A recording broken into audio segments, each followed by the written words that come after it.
with disabilities, you're on track. So you're thinking while some conditions may be under control, maybe other conditions are not. Is that what you're thinking? Mm-hmm. See, until and unless we have No, exact census figures, population figures, we don't know. We don't know.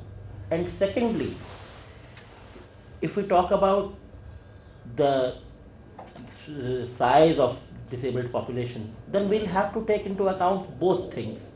Disability, people who are born disabled or become disabled at the early age, and people who acquire disabilities in some later age of their lives. Yes, they are still in the disability sector. In India, do you differentiate between the two?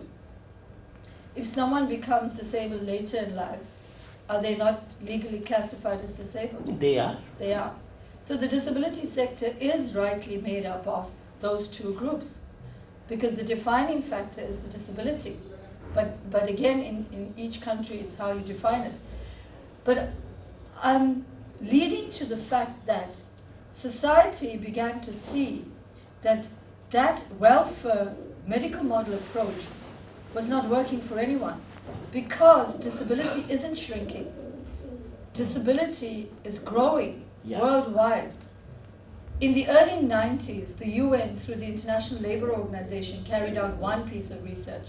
And at that point, they came out with an international average of 10% of a country's population is made up of people with disabilities. Now, we know that average. But if you go country by country, and as you get your census done more and more accurately, you'd find that that average is a very conservative one. In South Africa, in our last census, we were sitting at 15%.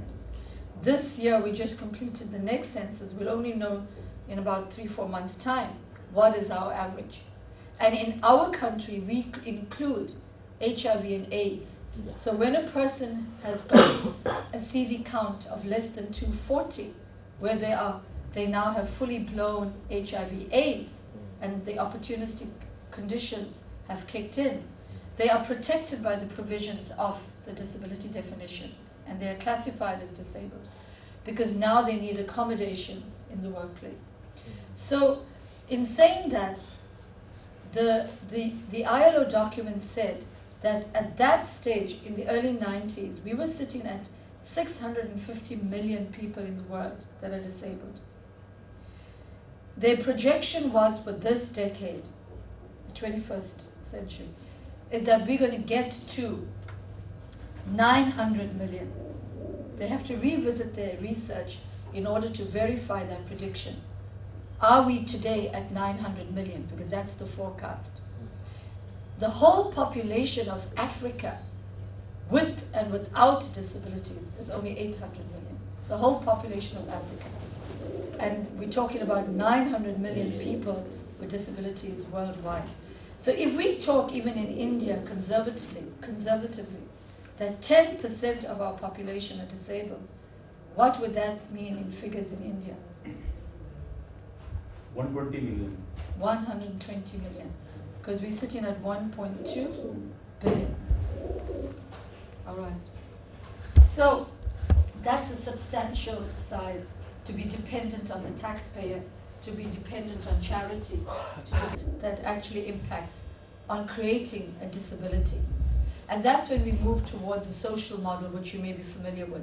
So today, if I fast track into 2011 December, we have adopted worldwide, as the disability community, as well as that governments are aligning themselves with the UN Convention, we have adopted the social model perspective in understanding disability. And that is why the India definition would be very quickly obsolete, because it focuses on the impairment. And the social model definition says that disability is a function of a relationship, Himan, between the person, society, and the environment. So the person, so if I take me as an example, my disability is different. You can see the difference when we meet them personally or we look them when they are working. Yes. So I agree with you. So we look at them on a case-by-case Yeah. basis, right? Yeah. But can we also see that a person's disability is not just their condition? They are disabled by the environment and they're disabled by society. Can we see that? But why environmental? All right. Thank you for asking that question. Say this building, for example. How did you enter this building? You climbed up steps Yeah. Right. and you came up how many flights to get to this floor? It is- About 4, right? Yeah. If you were in a wheelchair Mm. and I invited you to this training, I could you couldn't come. Yeah. If you were, so instead, if we design differently, if you were on a planet where everyone was blind, everyone on that planet genetically is the one with eyes, because Yeah, it genius. wouldn't make sense to you. So exactly like that, people with disabilities are like misfits in this world.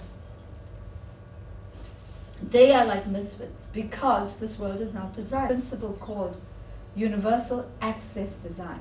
Universal access design is the higher level design that's now coming to place in developed countries. And where you go to those places, you will see that blind people are walking around independently. Deaf people. When a country is pressured to do that, it's say for example, artificially pressured to do that. Say you want to host the Olympics. What follows the Olympics? Often those sort of big mega events forces a country to quickly get on board with disability, but it can be the staff know how to treat disabled people because there's some level of human assistance required. The technology on the bus, there's a hydraulic lift that goes down and up again.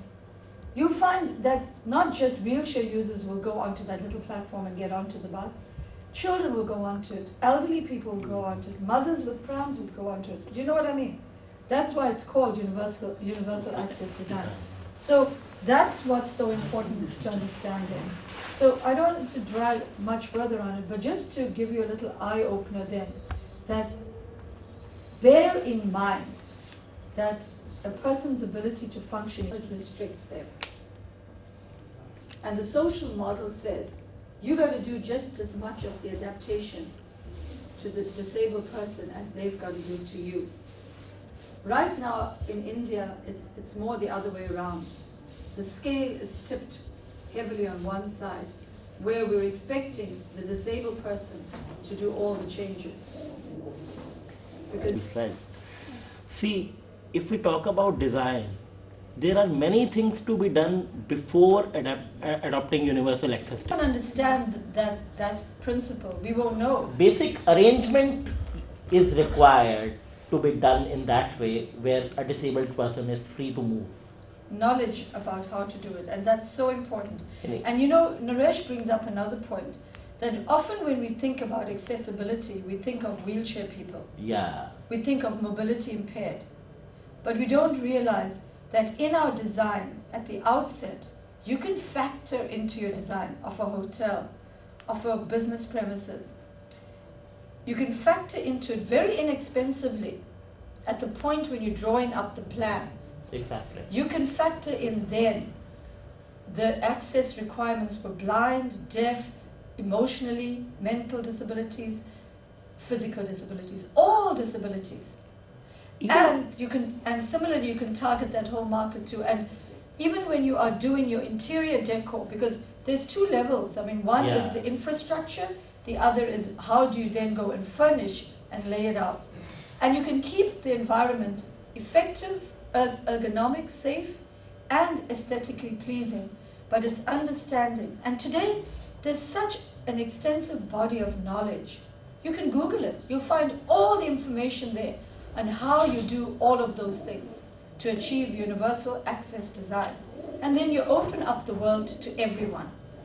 And if we eventually get to that point, and I'll come back to you, Naresh, where we open up the world to everyone, then everyone can apply for the job on equal basis, and everyone can be looked at being employed on merit. And no special preference for any special person of diversity. Naresh, what were you going to say? And I was just adding, if we leave disabled aside, we as quote unquote normal people are not even sensitive to women and children. Yes, Because if we look at various designs of the buildings, yes, and let me give a very small example.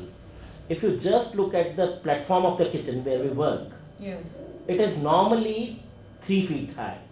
Whereas a normal woman in India requires it to, it's just 27 inches or okay. to So it's too high for her, is she? Is yeah. it?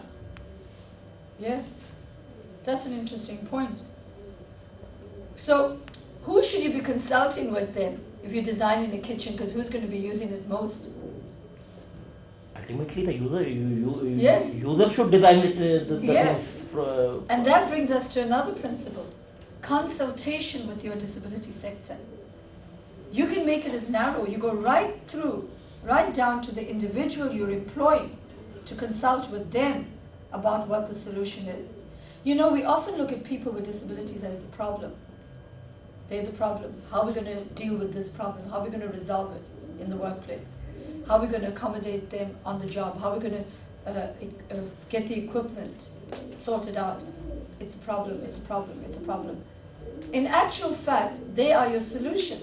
They will tell you how you need to go about and making the adaptations, and very often they will come up with really creative solutions that will cost you very little, because their day-to-day life is all about solving problems, since they are operating in a world not designed for them.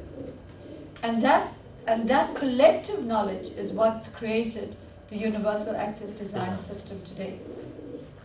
So, to come back then to managing people with this, because we are now talking about like core principles.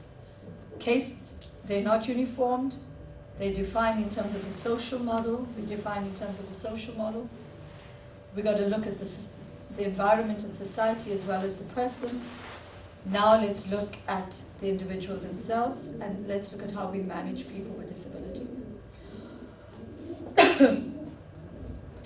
Tell me, Anju, when it comes to managing other staff without disabilities, if they give us problems, they don't meet our criteria, unauthorized absenteeism, taking leave without permission, how would we deal with them?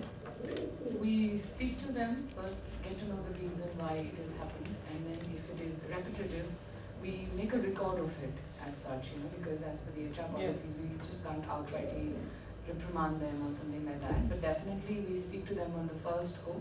But if it's a regular feature and it's happening again and again, there is a warning issued. So we do a written warning? Yes, we do indeed a written warning. It's not that, I just want to bring to you that we do the same thing with the disabled also.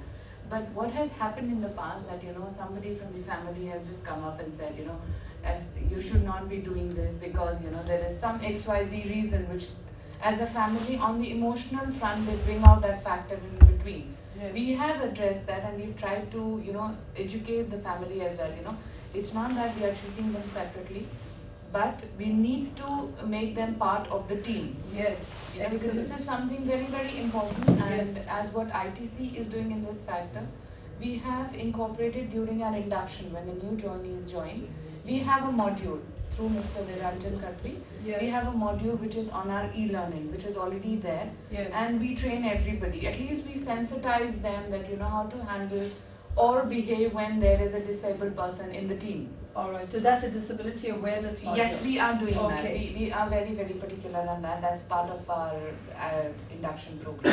So this is what we are doing, but still there's some one or odd cases are there. So when we deal with disciplinary measures, we find that we may not end up giving the same sanction because maybe the families intervene. Yes, And indeed. they play on the emotional. Yes, so then it's like count. involving a family. Yeah. Mm. We ourselves become a little softer in That's vis-a-vis right. to what we are dealing with. And I mean, I think in India too, from what I'm experiencing as I'm traveling, there's a strong cultural element Indeed. to wanting to empathize with it, not empathize, sympathize with individuals and look at how can we then bend the rules to keep them there. But that's a very, very important aspect, because worldwide, when we talk about best practice in managing people with disabilities in the workplace, equity isn't, I mean, equal opportunity isn't just equal opportunity to getting a job. It's also equal opportunity to getting fired. If you are doing the incorrect thing, then you must also enjoy the same equal right to being fired. Yes, That's yes, what India is going ahead with that, but we are still learning Yes. and we are getting into that. So equal opportunity means equal opportunity across the board. And I think the challenge for us is that when people with disabilities join the organization, included in their induction program, there needs to be very clear sections that focus on performance, how their performance will be managed, the results that they need to achieve, and the standards by which those results must be achieved. And that they need to understand that they've been employed to do a job like everyone else. They've been valued for the work they bring into the organization, their competencies, even if much of those competencies will still be developed, but we recognize their potential and we value that potential, and that's why we bring them in. And now we want to see them realize their potential in the job. And that is why they're there. And they're there to support the business being profitable. And I think that message is often not put strongly enough. And we need to make them, at the end of that induction, a corporate citizen, part of that company, so that their loyalty switches directly to the organization and to the organization's goals. And I find that very weak in companies, that in their induction, there isn't that heavy emphasis. And whether your performance, and then we need to train managers to performance manage disabled people, just as they manage other people. Because when we don't performance manage persons with disabilities, and when we don't make them aware that their performance is inappropriate, or not meeting the standard. And when I talk about performance, I'm talking about attitude equally. And attitude also means punctuality, presenteeism, as opposed to absenteeism. You manage presenteeism as much as you manage absenteeism. If people are not coming to work, it's telling you something.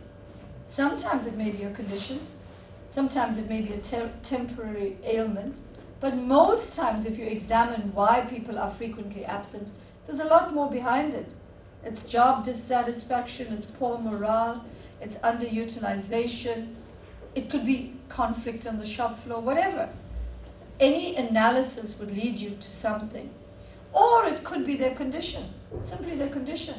And if it's related to the disability, then the solution is always an accommodation. And I'll come back to that point. But to get back to what I was saying about the induction, in the induction we need to ensure that all these aspects are covered, and that when the person is now on the job, they realize that they're there to do it like everyone else. But of course we must then support them to do it. Reasonable accommodation is a legal obligation of the employer to put in place the facilities to allow the person to do their job, not to prevent them from doing it. So if you employ them, you don't employ them to be a showpiece. You employ them to perform. So then you must ensure that the equipment is in place, and the other facilities beyond where they're doing the job is in place. So entry and exit, sensitization of other staff, emergency and evacuation procedures, all of that needs to be looked at for people with disabilities, as you do for all people working in your organization. So training now, let's come to training. Because let's say we got the induction right. We put all the right things in. And that's all comes under Iman? the universal design. Universal design, yes, it would be inclusive that, because if you can make the broad principle of, you can make universal design as broad as you want. It can apply to your policies, your induction, your benefits, your management style. It can be tangible. intangible, visible, invisible systems that you apply in an organization, right? And it applies equally to performance management and disciplinary processes. I would love to share one example. I was traveling through metro and I've seen a blind person who is traveling in metro. And I was surprised because he was so comfortable to travel in metro. Mm-hmm. I was looking at him and he just took a ticket, he just entered in the metro, he listened the voice that is Yes. sounding in the metro, then he just left the metro, that's all. And the metro, I haven't yet, this is a new system that you have introduced in recent years, isn't it? Yeah. When was it introduced? 3-4 years ago. No. It is almost 10 years back.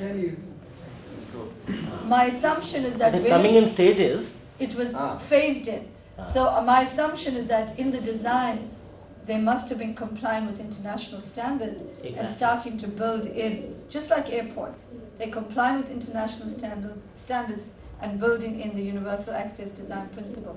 Similarly, training of staff needs to include that, because your staff are trained to cater for their different market segments, service their different market segments. Just as your hotel group are catering for internationals, people with different language abilities, mothers with children, corporate business people. Similarly, they must include in their training how they cater for disabled guests that are coming and going, how they cater for a blind guest, a deaf guest. So like that, the metro, if they're on par with international standards, that even staff training would be there. But you've given a lovely example. I went to Tokyo, 2007, and I was so amazed. When I stepped out of the hotel front door, there was a braille trail that ran along the pavement. And if you followed that braille trail on the pavement, it was like a tactile path that ran along the middle of the pavement. So you weren't on the edges. If you followed it with your white cane, it would take you, and people on the streets were aware, they would see you coming with your white cane, following the center line, and they would keep out of your way. You could turn with it and go to, there was directional signage on the ground, a different tactile cue, and there was another that led to facilities. When you say attitude, in a case like this where they're not adhering to building, See, the building thing design, is, through law we can overcome discrimination, Yes. but we cannot overcome the prejudice. we can fight it and we will overcome it, but it's a matter of time. That's a longer thing to do. So even in the developed world, there's such good laws in place, but attitude remains the hardest thing to change. So while you look at disability and the three parts, the condition you might be under control, the environment may be gradually coming in line, but attitude still remains the hardest. Because where does attitude come from? Our attitude. Where does our attitude come from? If you think about it.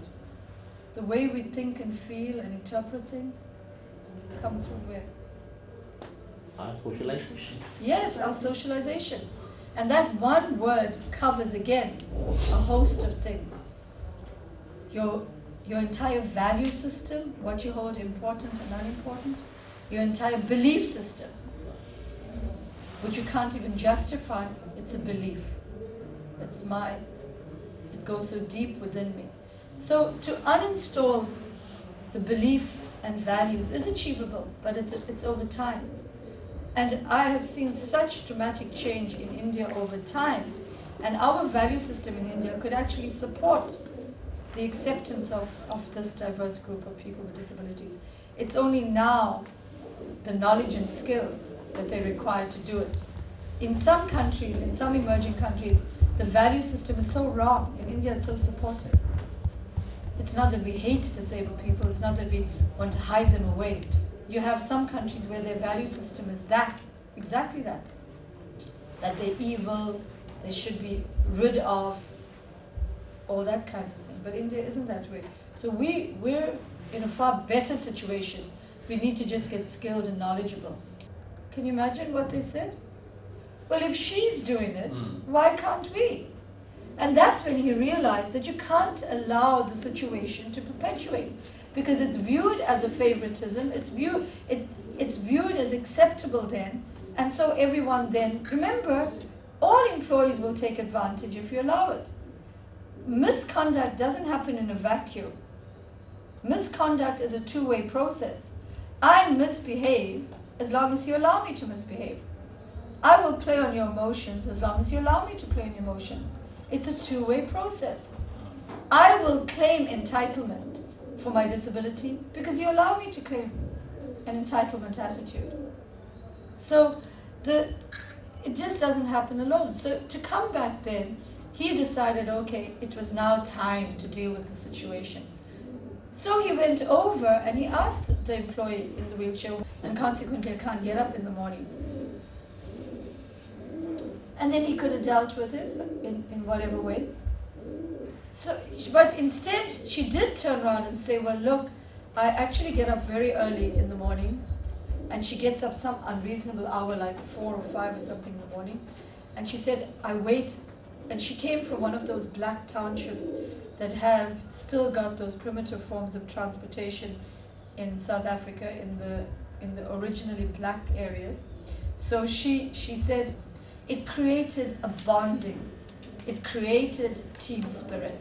And that's what you want to achieve. So that's when the staff themselves, together with her, generated a solution. That they would do a kind of a lift club, and 1 or 2 did pass part of the way that she went, and they would help her in. And also, she came up with the idea that she would, if she comes in late, she will work in that time during her breaks, because she wants to be fully productive, she wants to be viewed as fully productive. So I think one of the important lessons is how the person with a disability is perceived, and how, and invariably, inevitably, by the way we mismanage their behavior, we also create a perception out there. We create a perception that, yes, they're disabled and they can get away with it. And they won't benefit. Nobody benefits. So that's just one little example. So follow, when Himan explained that they had a situation where people emotionally break down, don't let them play on your emotions. You've got to say, this is a workplace. You've got to perform. This is your target. This is what you've got to achieve. Let me know if you can't achieve it, where the issues are. Is it equipment related? Is it your skills? We can help you with training. What is it? You know, and look at it that way. What happened at Wipro in Bangalore with one blind person who's working there, she also had a transport issue. And Wipro then assisted by helping her find a reliable, what you call in India, auto person, who comes reliably on time to pick her up and who drops her off reliably every morning at Wipro in Bangalore. So she's able to make it in good time every morning. They're not paying for it, but they helped her to source someone reliable. So that could be an accommodation. Right? So it means that you are trying to say that we do not show any emotional touch with them. That a normal behavior should be there. Yes, yes, exactly. Because you are not doing them a favor by giving in to their emotions. You are perpetuating the unacceptable behavior. Because if they don't want to come into work because they're just not happy to come and do the job and stay at home, that's not acceptable.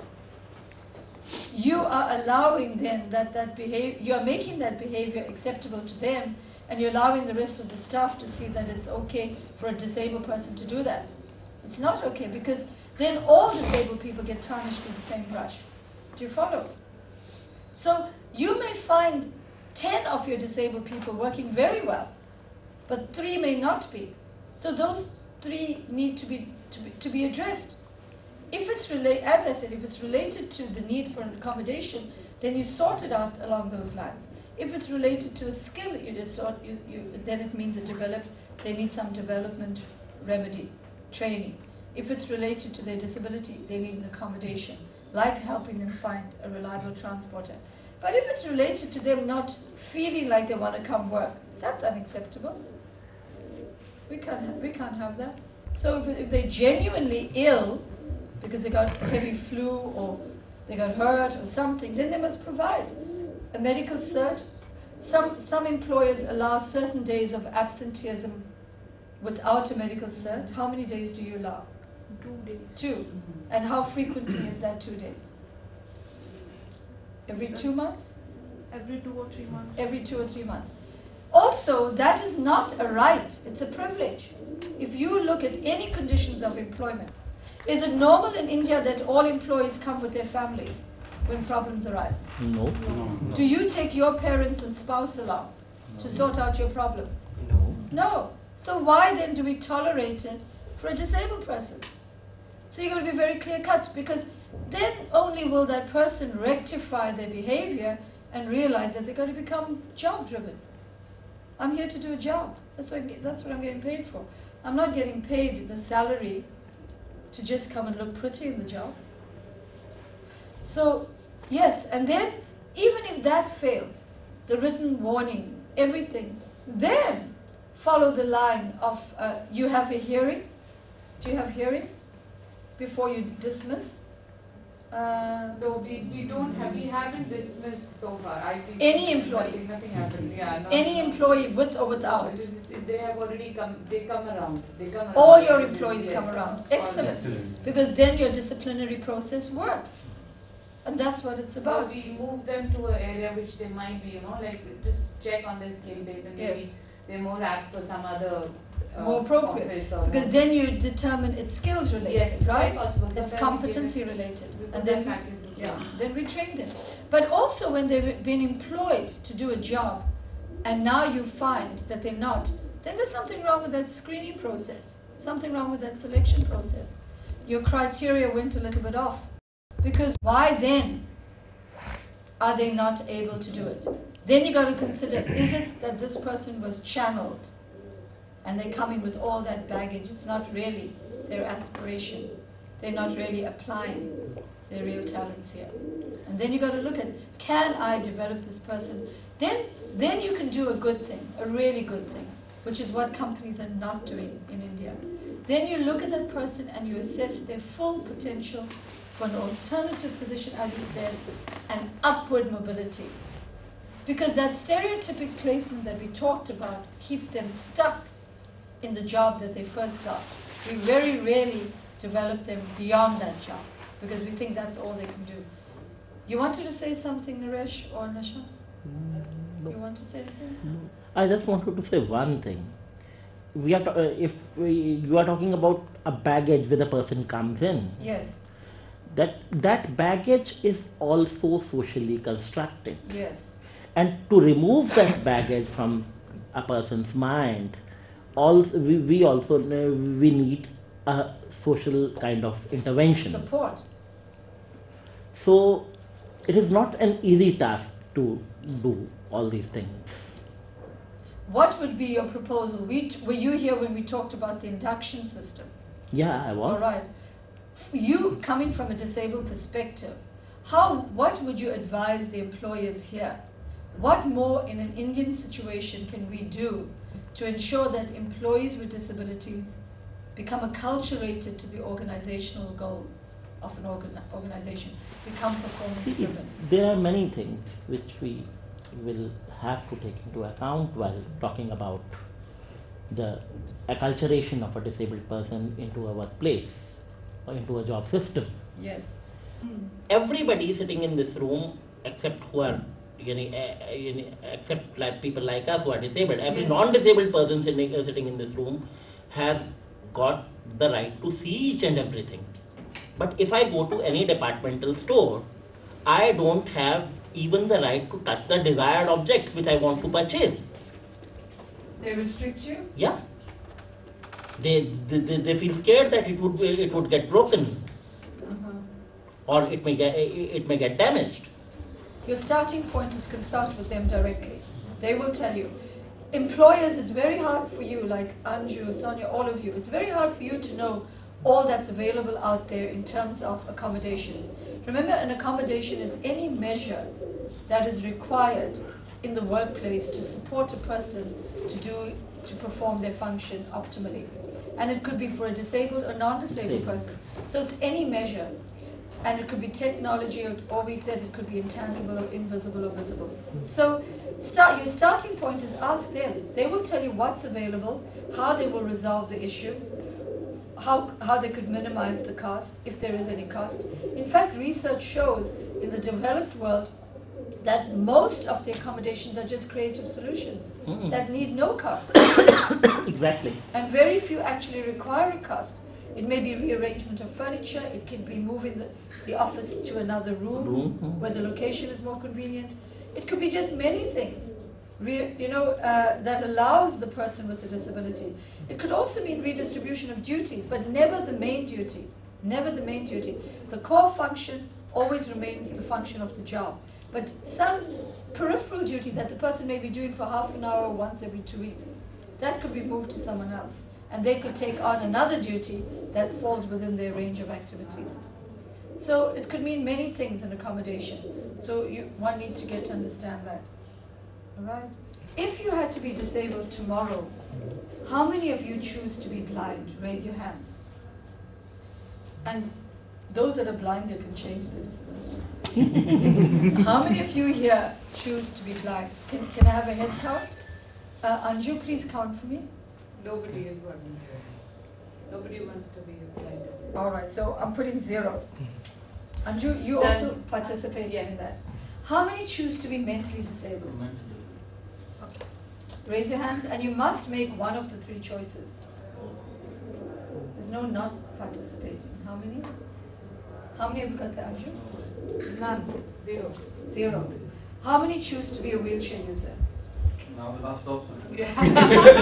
All of us. How many is that? 5, 6, 7. 8 of us. Can we put 8 then? All right. That's the disability. Please stay there, Anju. Yes. That's the disability we picked for ourselves. Now I want you to make another choice. Which of those 3 disabilities do you not want to have? Which of those 3 do you really not want to have? So how many don't want to be blind if you had to be disabled? How many don't want to be blind? Anju, how many? I am 2 of us. 3. 3. Can we put it there? Yeah. How many do not want to be mentally disabled? मुझे भी blind में add करो, mental में नहीं होता। We got 4 4, blind yes. that don't want to be blind. How many don't want to be mentally disabled? If you had to have a disability, that's the one you Can we don't pick want. 2? No, one. One only. 2. How many don't want? And did you pick Anju? Now, on another board, can we look at the no responses is the one I'm going to stay with. That's the disability you don't want.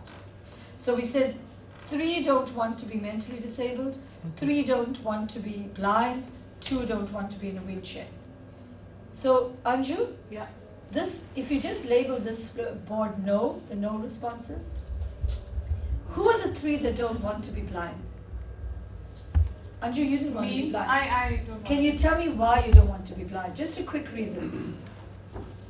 What? Because I think visual is something which is, for me, it's very important. As a learner or as a person experiencing some things, I don't have to talk about it, but with my eyes, I can comprehend or see. So by implication, if I couldn't see, I won't be able to comprehend, I won't be able to To get another just- level of information. Yeah, just to feel my own learning. As an individual, my Yes. learning cycle will be maybe a little slow. I won't say it will absolutely go, but Can I we think capture when- that? That's very good. My learning cycle will be disrupted, yes, disrupted or a little slow. It will go. little slow, and I will not be able to gain the same information. That's very good. Thank you. You got it like that? Yes, I've written. Thank you. Who else chose blindness as a condition they don't want. Want to be. Devendran, Me. you don't want to be blind. I did not imagine the world without eyes. Let me write that. I cannot imagine The a world world without without eyes. eyes. I cannot, beautiful, I cannot imagine a world without eyes. Who else didn't want to be blind? Deepak. Deepak. Deepak, why do, what's your reason? So for me, it would be like the world has, closed the window through which I can, I The- can view The world has closed the window through which through which you appreciate everything. Through which I appreciate everything. I'm sorry I'm putting a word in your mouth, but is that what you That's meant? okay. Yeah. Through which you appreciate, through which you, all right, you got that? Yes. All right, let's go to the next condition. That was 3 didn't want to have mental disability. We'll still stay on the same board and just keep capturing the responses. Devendran, you also didn't want to be mentally disabled. Is it? Or who didn't want? Sonia, what did you not want? Mental disability. Why do you not want to be mentally disabled?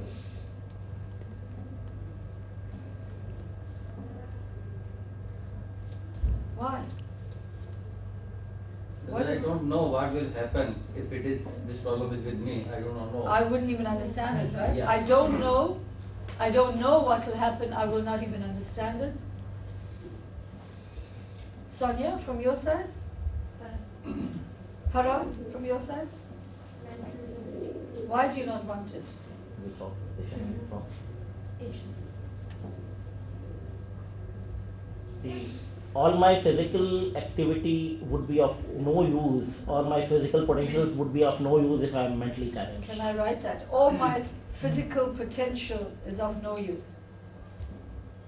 And plus, we cannot take, any decision if we are not mentally like. Very good point. We cannot take any decision if we're mentally disabled. Anju, you managing? Yes, You got those. Just the last one I wanted to know. No decision. Decision Making ability. Hmm. I cannot make decisions. I cannot. How did you say it? You said I have written no decision making ability. Yeah, great. And Oh. there is one thing more that Yes.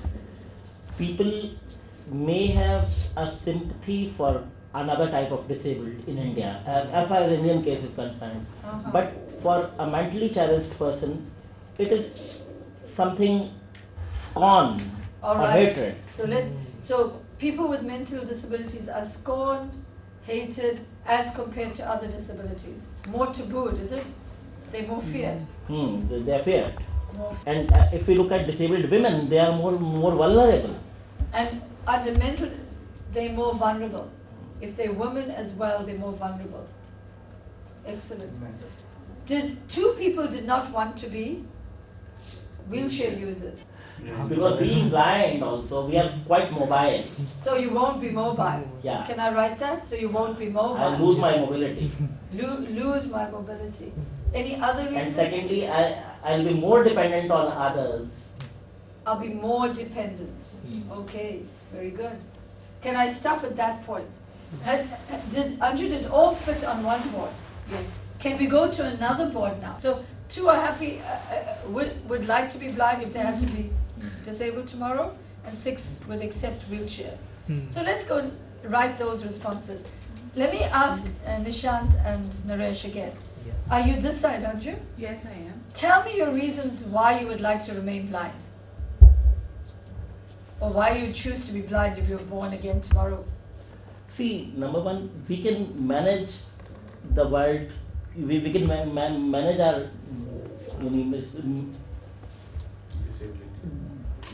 not just disability, we can adjust in the world with very minor kind of adjustments. We can adjust with minor changes. Yeah. We can adjust with minor changes.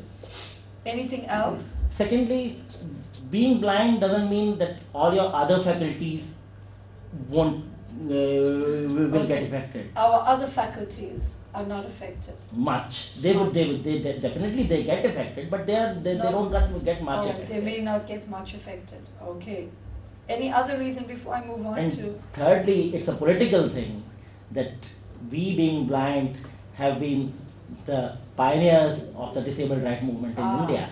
So the blind are the pioneers in the disabled movement.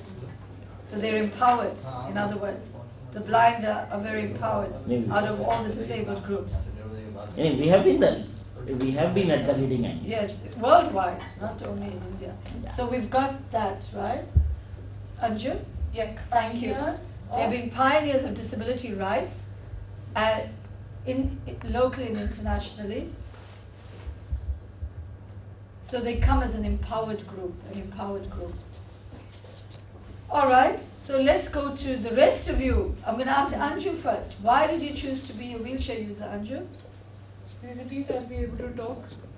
I'll be able to I talk. mean, I can see Yes. and talk. Can I write that? That's very good. Ah. I will be able to see and talk. Talk. Let's go to Devendran. Why do you want to be a wheelchair user? Except mobility, everything I can do whatever I'm doing now. I can do everything except mobility. I can do everything except mobility. Then let's go over to. But my dear Devendran, wheelchair user is an umbrella term. Wait. Let's go over to Himan. Himan, why did you choose wheelchair?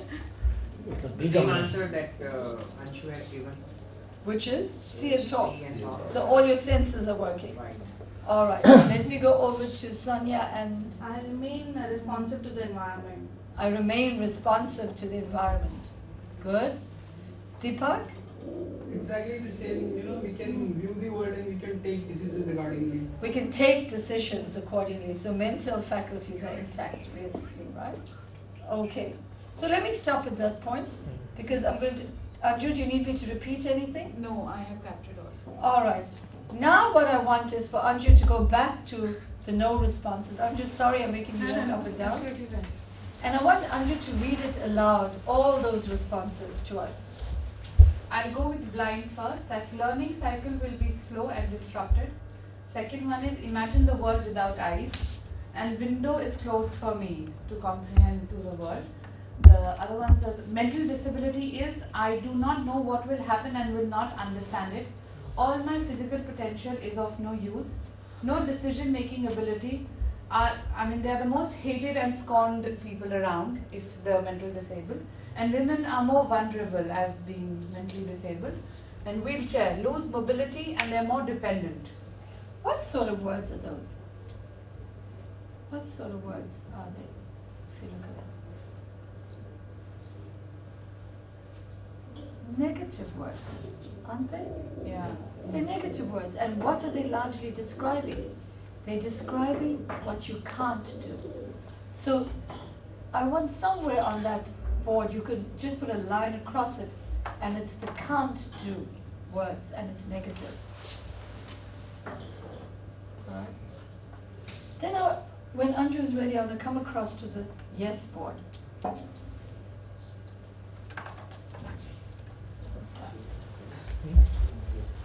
Anju, will you please read to us all the responses on the disability that you chose for yourselves?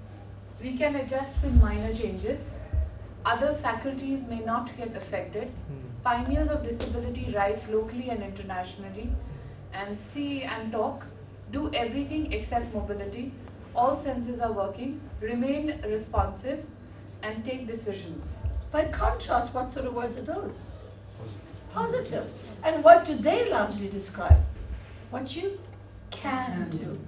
And I'm going to write that there with Anju's hand. They are can do. Now, Anju, you can take a rest. Now, isn't that intriguing? It's the same three conditions, but we generated exact opposite responses to those same three conditions. It's because we didn't see those conditions as conditions. We saw it as people with those disabilities. And your responses were actually your reactions to people with those disabilities. Now, it's not wrong to have reactions, but it is wrong when those reactions influence the decisions we make in the workplace, the decisions we make with regard to people with disabilities when it comes to accessing their rights. And let's investigate further why we responded the way we did. Because those reactions are coming from a place that we need to understand. Do you think the yes board or the no board or either board is correct or incorrect?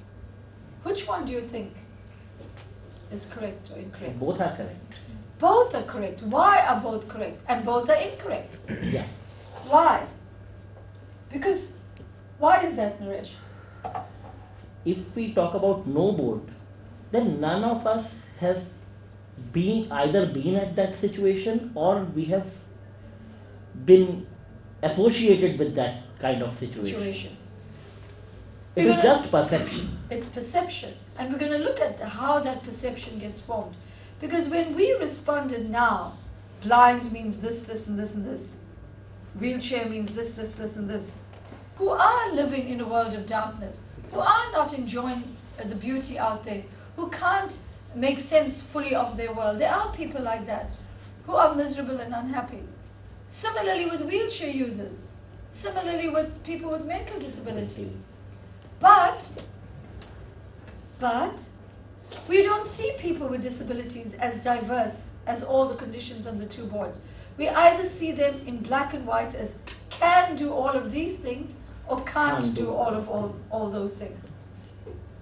So again, this exercise demonstrates first that people with disabilities must be dealt with on a case-by-case basis because they're as diverse as this room.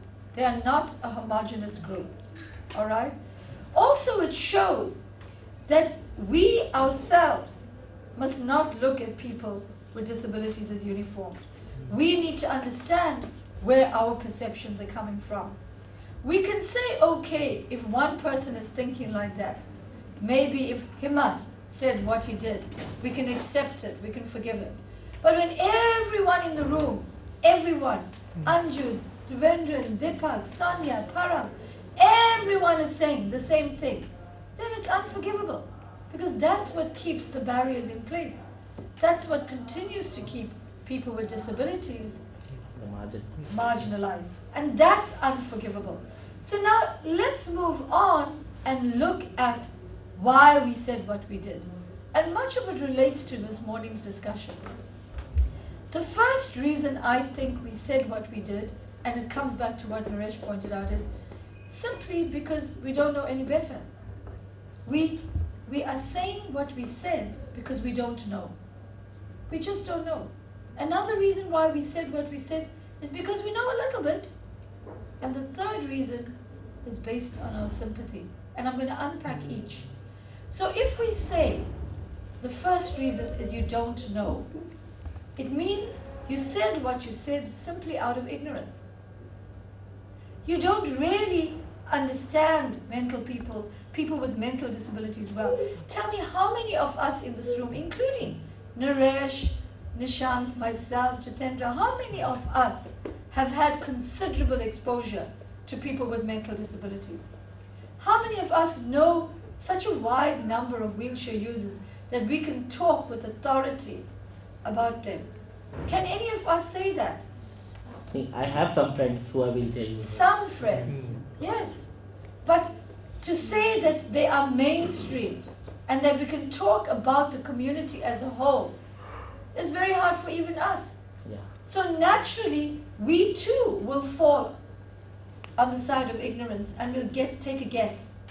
So much of your responses when you said that if you're blind, you will not be able to see the world around you. If you're blind, maybe you will not be able to gain as much information. Or if you're a wheelchair person, you'll not be mobile. You'll not be able to do all the things you want to do. You know, some of that is just based on assumption. Nothing else but assumption. Assumption relies on myths, misperceptions, biases, prejudices.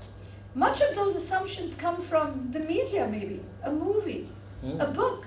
It's not first-hand experience. It's something that we've got, like a hunch, a guess. And normally when it's based on assumption, when we rely on what we don't know, usually it leads to avoidance. Because remember, when we rely on assumption, then we fear it. Are you all with me? Assumption leads to fear. Fear leads to avoidance. And many people in the workplace take flight. Therefore, avoid the person with a disability. They fear that person will not be able to do the job. Their assumption is if they do the job, that they will create chaos. It will be a high-risk situation, and they wouldn't be able to produce. So they avoid giving the person the job. They avoid the person altogether. So you deselect. You either not employ, or you just don't give them the assignment. That's when you rely on assumptions, a place of ignorance inside your head. In fact, we should develop a new management style called management through avoidance. Because right now there's no theory on management through avoidance. But when it comes to disabled people, that's how we manage disabled people. So the second reason why we responded the way we did, and that is from a place of knowing a little bit. Because every one of you in this room have had some little experience of somebody with a disability. Naresh says a few people. Anju, how many types of disabilities have you had experience of? I have had experience of two types, the wheelchair and the hearing impaired. The And- visual impaired, I have just been like, we have interacted, we have had workshops, they've come to the hotel. The Yes. interaction is there, but we're not employed as such in our hotel. Yes. So you've had some contact, Yes, direct I have. We communication. have all Yes, yeah. very good. Himan, you've also had quite a lot of experience with your first group, right? Right. And other than that group, have you had other experiences? No. And if I look at Sonia and I look at Param and Deepak, what sorts of disabilities have you had experience of? And in what situations? We have visually impaired as well Yes. as locomotor disability. Okay. Deepak, the same for you? Same. And Devendran, in rehab, you should be seeing a lot of different disabilities. Yes, orthopedic, hearing impaired, visually impaired, mental disability, even negative lepers. So you will, negative levels. Lepers. Lepers. Leprosy. Oh, Leprosy. okay. I must come back and find out more about that. So we're seeing people coming in all the time. We're meeting different types. How frequently would you be seeing these people? Almost daily I am dealing. Almost daily. So maybe out of all the people here, Devendran is seeing the widest range and with the greatest frequency. How closely does he know each of them in terms of their life, their functionality, their personal makeup? We don't know. They come in for a certain purpose and they leave. We don't know how long they stay. No, I'm studying them. I'm making case history and I'm So- studying case history. So Then you may get to know them beautifully, right? yes. Each one.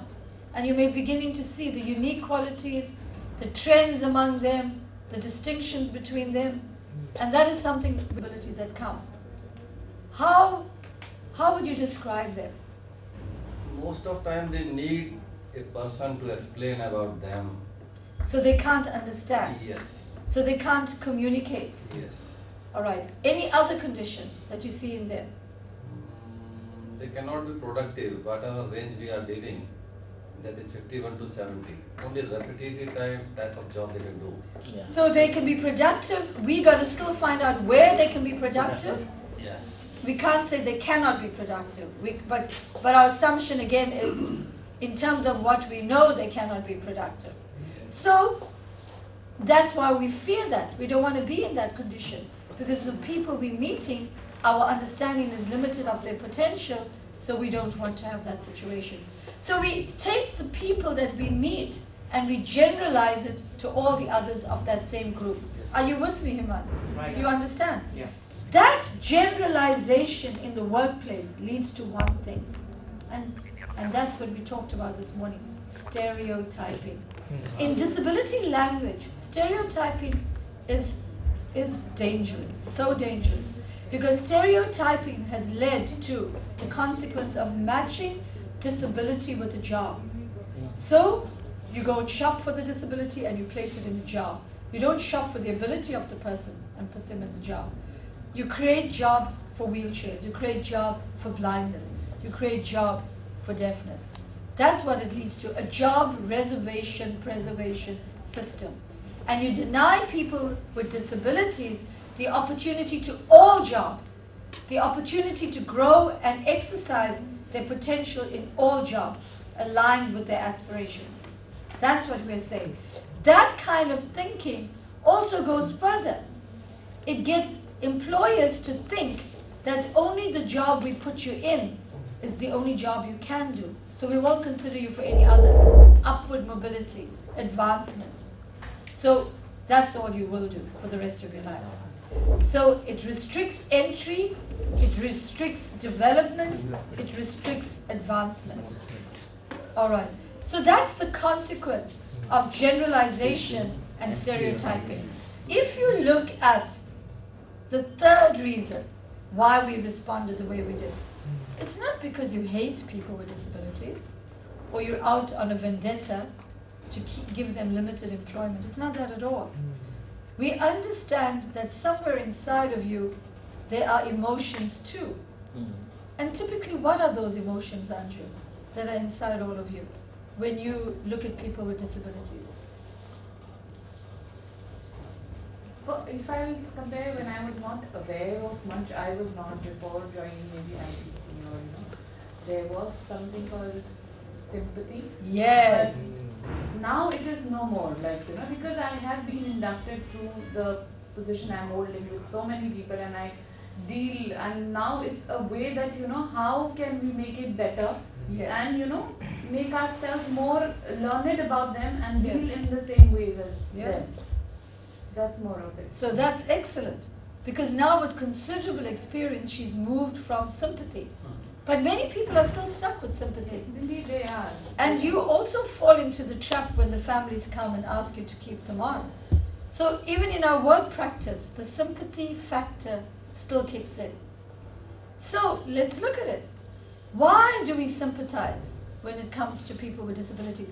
What process are we going through in our heads? Because we need to understand the psychological processes that are happening and how sympathy translates into poor business practice. And the worst thing the employer does then is look at that person and think, okay, I won't put you in that job despite of all your qualifications. You're applying to do something under general category, but I'll take you and put you back into the quota categories.